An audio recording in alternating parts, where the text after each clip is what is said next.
Hello everyone. So मेरा RRB assistant prelims का exam over हो गया है। मेरा आज फर्स्ट डे फर्स्ट शिफ्ट में एग्ज़ाम था एंड गाइस एग्ज़ाम बहुत सिंपल आया हुआ था। लाइक सारे क्वेश्चंस इतने इजी थे, मुझे एक्सपेक्टेड नहीं था कि इतना इजी पेपर आएगा क्योंकि मैंने कभी आरआरबी क्लर्क का पेपर दिया नहीं। दिस वाज फर्स्ट टाइम और बहुत ही ईजी पेपर था। तो स्टार्ट करते हैं सेंटर से। गाइस सेंटर पे कोई भी प्रॉब्लम नहीं थी, ना ही सिस्टम में कोई इशू था। सब लोग वहाँ पर बहुत सपोर्टिव थे। एक प्रॉब्लम हो रही थी मुझे कि जब मैं आंसर क्लिक कर रही थी ना तो मुझे 2-3 बार क्लिक करना पड़ रहा था, तब जाके वो सेव हो रहा था। उसके अलावा वहाँ पर मुझे कोई प्रॉब्लम नहीं हुई और वो इंटरफेस की प्रॉब्लम थी, वो सिस्टम की प्रॉब्लम नहीं थी। तो एग्जाम स्टार्ट हुआ रीजनिंग के साथ। रीजनिंग में गाइस बहुत ही इजी पजल्स आई हुई थी। लाइक आप कहीं पे स्टक हो ही नहीं सकते, वन गो में सारी पजल्स बन रही थी। एक वर्ड फॉर्मेशन का क्वेश्चन था, उसमें पोर और रोप 2 वर्ड्स बन रहे थे, तो मैंने वो मार्क करा था। More than 1 word can be formed. और एक वो अल्फा नुमेरिक वाले थे क्वेश्चंस है ना, उसमें मुझे टाइम लग रहा था, लेकिन थैंक्स टू प्रैक्टिस मॉक अभी पिछले 3-4 दिन से जब से आरआरबी पीओ एग्जाम हुआ था तो मुझे पता था RRB assistant is all about speed. तो मैंने अल्फा नुमेरिक के ना बहुत सारे क्वेश्चंस प्रैक्टिस करे थे। तो मैं एग्जाम में आज कहीं भी मुझे ज़्यादा टाइम नहीं लगा। मैंने 15-17 मिनट्स में रीजनिंग कर ली थी और मैं आप लोगों को हमेशा सजेस्ट करती हूँ वही चीज़ जो मैं खुद भी करती हूँ। तो मैंने प्रैक्टिस मॉक के टॉपिक टेस्ट से अल्फा नुमेरिक सीरीज प्रैक्टिस करी थी और आज उसका मुझे बेनिफिट मिला। तो एग्जाम बहुत इजी था। 15-17 मिनट्स में मैंने रीजनिंग कर ली थी। बाद स्टार्ट हुई क्वांट्स, रीजनिंग हो गई थी 15-17 मिनट्स में। तो अराउंड मेरे पास 30 मिनट्स का टाइम था। 27 मिनट्स तो थे ही थे 100%। को इतना ना 100% श्योर नहीं है।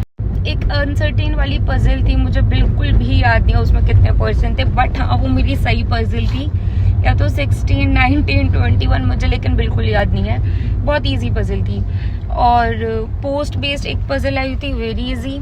सब कुछ बहुत इजी था रीजनिंग में। तो 15-17 मिनट्स में मैंने रीजनिंग कर ली थी।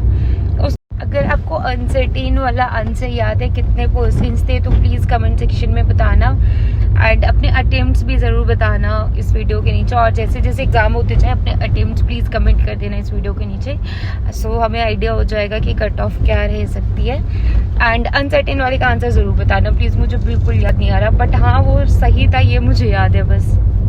उसके बाद आया क्वांट्स में गाइज एक ना मुझे एक डर था रीजनिंग में कि वर्ड फॉर्मेशन वाला क्वेश्चन गलत हो जाएगा, लेकिन बाय गॉड ग्रेस वो भी ठीक है क्योंकि मोर देन 1 वर्ड फॉर्म हो रहा था और मुझे ध्यान आ गया था। और उसके बाद स्टार्ट हुआ क्वांट्स। तो क्वांट्स में अरिथमेटिक के क्वेश्चंस लास्ट ईयर के कंपैरिजन में थोड़े से ज़्यादा थे, लेकिन कोई मेरे जैसा स्टूडेंट है जो क्वांट्स में वीक है तो वो भी वो वाले क्वेश्चंस कर सकता था। बहुत ईजी क्वेश्चंस थे, एवरेज बेस्ड क्वेश्चन और इजी थे मतलब सारे। उसके बाद डीआई थी, एक लाइन ग्राफ वाली और एक टैबुलर बेस्ड। दोनों में से किसी का भी डाटा आपको लिखने की ज़रूरत नहीं थी, डायरेक्ट 2 डीआई थी, एक टैबुलर वाली और एक लाइन ग्राफ वाली। दोनों ही बहुत सिंपल थी, आपको डाटा लिखने की कोई ज़रूरत नहीं थी, आप डायरेक्टली उसे सॉल्व कर सकते थे। और अरिथमेटिक क्वेश्चंस थे गाइज, वो भी ऐसे कोई अरिथमेटिक क्वेश्चंस नहीं थे, मतलब ईजी थे क्वेश्चंस। अगर आपको बिल्कुल ही कॉन्सेप्ट नहीं आता कोई तब शायद आप नहीं कर सकते, वरना ईजी क्वेश्चंस थे बहुत ज़्यादा। एवरेज बेस्ड एक पेन और बॉटल का था, कुछ ऐसे करके क्वेश्चंस थे। और मेरे पास इतना टाइम था ना कि मैंने कर लिए सारे क्वेश्चंस।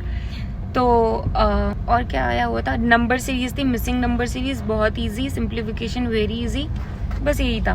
सो आप बताते हो मेरे अटेम्प्ट्स कितने हैं। तो मेरे अटेम्प्ट्स है 76, जिसमें से शायद मुझे नहीं लगता मेरा कोई क्वेश्चन गलत होगा। और कट ऑफ अगर इस लेवल का एग्जाम आता रहा तो cut off I think high जाएगी। वो मुझे ना 1-2 क्वेश्चंस आ ही नहीं रहे थे, समझ ही नहीं आ रहे थे, तो मैं नहीं कर पाई। यू नो हमारे लिए एक लॉस है। अगर इंग्लिश होता तो वो ज़्यादा अच्छा होता, लेकिन आरआरबी में इंग्लिश नहीं होती है, सिर्फ क्वांट्स और रीजनिंग होती है। तो क्वांट्स में मैं इतना ही अपना बेस्ट दे पाई। मैंने 76 क्वेश्चंस करे आज। एक ना मेंसुरेशन वाला क्वेश्चन था, मुझे बिल्कुल समझ नहीं आ रहा था। आई नो जिनको कॉन्सेप्ट आते होंगे उनके लिए बहुत ईजी होगा, लेकिन मैंने इतना कर लिया क्वांट्स में, मेरे लिए वही बहुत है।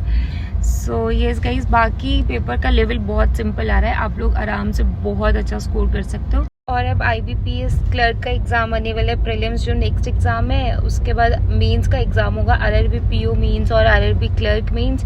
तो गाइज अच्छे से प्रिपरेशन कर लो उसकी। अगर आपके आरआरबी पीओ में 40+ अटेम्प्ट्स है, आई विल सजेस्ट यू आप लोग मेंस का प्रिपेयर करो, वो ख़राब नहीं होगा, किसी ना किसी एग्ज़ाम में काम आने जाएगा।